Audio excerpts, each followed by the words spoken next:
Hello friends, నమస్తే. ఇది ginger shampoo అండి.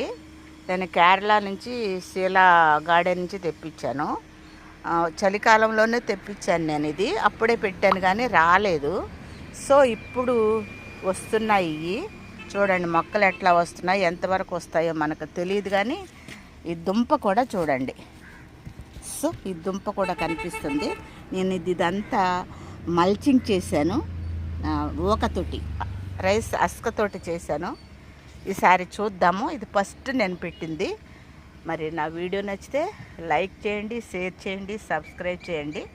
ఇదిగో షేడ్ నెట్ వేసాం. షేడ్ నెట్ వల్ల కొంత ఈ గార్డెన్ కూడా బాగా వస్తుంది, కొన్ని మొక్కలు చచ్చిపోకుండా. కానీ కొన్ని చచ్చిపోతున్నాయి, కొన్ని వస్తున్నాయి. దానికి మనం ఏం చేయలేము. ఎండకి దేవుడే కరుణించాలి మన మొక్కల్ని. సో నచ్చితే లైక్ చేయండి, షేర్ చేయండి, సబ్స్క్రైబ్ చేయండి. మరొక వీడియోలో మరల